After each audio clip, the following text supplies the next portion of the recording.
Hello, hello.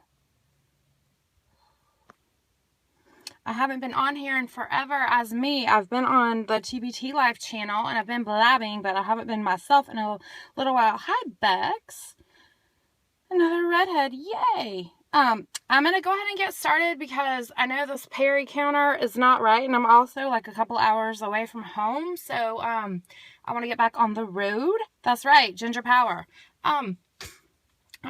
I'm scared to get out of the car. This is so weird. I'm not really, but let me introduce myself. I'm going to tell you exactly where I am. So if people stalk me, then I already told my husband exactly where I am. And I'm going to be leaving this location soon. I'm Andrea Runnels. I'm a 5th grade teacher in Metro Atlanta, Georgia.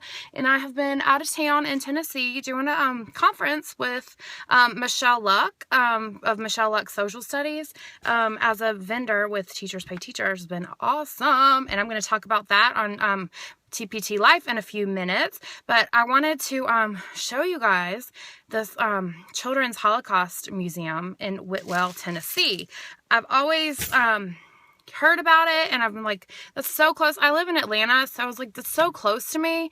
I need to just go to it. And when I was driving up here, I realized I was in Murfreesboro, and thank you. And I was like, what? Well, I was like, that's on the way, so I'm gonna stop. And if you don't know this story, it is just one of those mind-blowing things to me, okay? Here's my, I didn't want people to think I was a weirdo. This is my World War II museum necklace. I'm a huge history nerd, okay? And this story is of several years ago in the small town. You guys, it is so small. It is so small. It's mostly like trailer park. I'm not kidding. And like a one-horse town.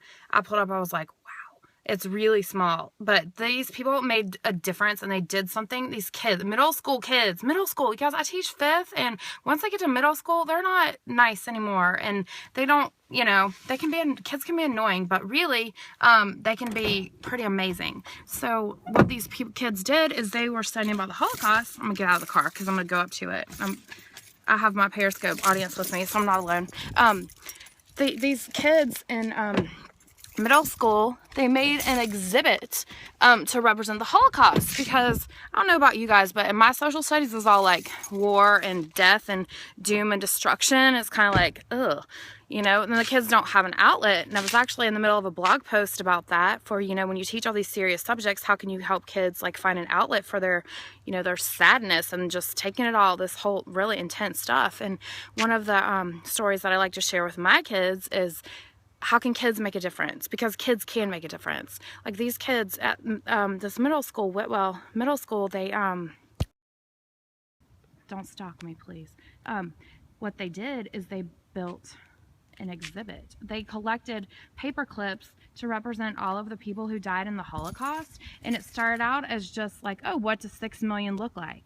And then they just started, like, it took several years to get these paper clips collected, and then they started like getting like more and more well known of a project, and they had people send paper clips from all over the world, and they figured out that I can't remember exactly which country it was, Denmark maybe, I'm not sure, I'm bad with facts. I love history, but I'm bad with details. There was a secret like resistance movement where one of the countries, they wore paper clips to show their support for the Holocaust, and so that's why they picked paper clips. Yes, that's where I am. And there's a museum too. I don't know if I'm going to go to the museum. I don't know where the museum is. This was just a paperclip project. There's just a memorial. I think there's something else here too. But I'm trying to, like I said, I don't know. I just wanted to come to this especially because what they did is once they got these paper clips, they're like, well, we don't know where to house these or what to do with them. And what they did is this, and the reason I'm so, like, I don't even know, I'm speechless. I'm just mind blown right now, because that is a Holocaust memento, a real life, like, it just makes me, I'm such a, like, an emotional person. And I already went to a Holocaust exhibit in Atlanta, and it like tore me up inside. That train car was used to carry people to concentration camps, and they did not have very many of them left after the Holocaust because the Nazis tried to destroy them, because they, were convincing people that these weren't even death camps, which is exactly what they were. But so this was like very hard to find, and they shipped it over here, I think, on a boat from from Europe. And so that's just amazing that they did. And this project caught on, and they ended up getting like 11 million paper clips, which represented everyone that was killed during the Holocaust. So we're gonna walk over and we're gonna look at this. And like I said, I'm nervous because it's right here like in town. And oh wow, look, they have these pretty exhibits. And I think if you teach history, yes, it took several years. And I showed my kids a box of paper clips that was like 100, and you know, the teeny tiny boxes, and it's not like you could just buy the paper clips. And what made them special is that people sent like letters and stuff like that too. And look at the pretty stained glass, the mosaics, they're beautiful. And the reason I wanted to come here is because like I want to show this to my kids, my students, my video. And also like I know that's what do you think I'm seeing here? I'm like I can't even, I can't even. I think you have to get a key to go in the exhibit, but I don't like at the grocery store or something. But I don't think I can go inside. I can't. I know I can't go inside because like I said, I wanted to do this blog post about the Holocaust exhibit in Atlanta, and I couldn't even write it months later. This is just beautiful. And I mean, kids did this. Kids had this idea, and that's what's amazing to me. And so you need to empower your students that they can make a difference. You know, if they have an idea, I told mine, I was like, maybe you write a story about, you know, this, or maybe you create some art that you know, makes a difference, or maybe you come up with an invention. So this is it right here. This is never doubt that a group of thoughtful, committed students can change the world one class at a time. Oh, the one in Washington D.C. Yeah, that I think we have one of the Cornerstones books. I like the Cornerstone series for social studies. I think we have the book about that. Okay, so you can come here and get a tour. But let's see, pick up a key to the gate, Smith's Grocery, and get a key. I don't think I could go in. I really pull the gate open. Do not push the gate. Customs brake will break the hinges. I'm just too, I don't know. I might go get the key. I'm not sure. I'm just gonna look inside. I don't think I could go in. Plus, I'd be by myself too. It might have creeped me out. But this is it. I don't know. Maybe I will go get the key. I kind of want to go in and see. I want to take the pictures because if you would bring that authenticity to your students, you know, like if you teach about sea creatures, we'll go to the aquarium and take pictures. Or if you teach, I was driving back here, I was looking at, you know, the waterfalls on the side of the mountains. Yeah, well, you can get the key, and you can get tours at the school. Like you can go into the office at the school, but I think you can get the key from the grocery store.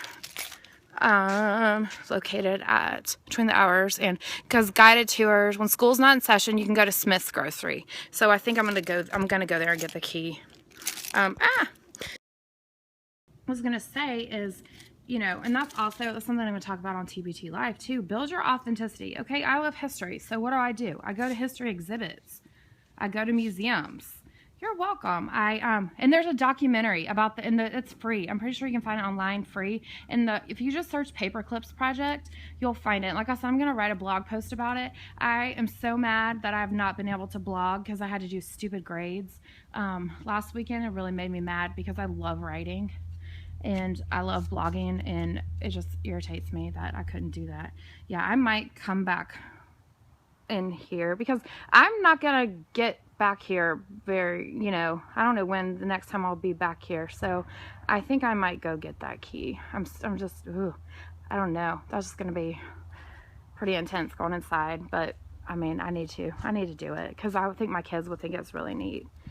And the fact that when I talked about World War II and Pearl Harbor, that my brother had been to Pearl Harbor, you know, so I've talked about this before, talk to your family members, talk to people at your school and see, you know, if people have been to that place, and that really brings such a different impact on your students if you can get like actual, you know, artifacts or, you know, pictures from somewhere, especially related to social studies, because those connections really make a difference with your kids. Well, I'm gonna jump on TPT Live, but I wanted to go ahead and do the show you this museum because it's just amazing. And then, like I said, I think I will go back and get that key, because when else am I going to be in Whitwell, Tennessee? Probably not too often. Thank you for watching, and I will see you guys again soon.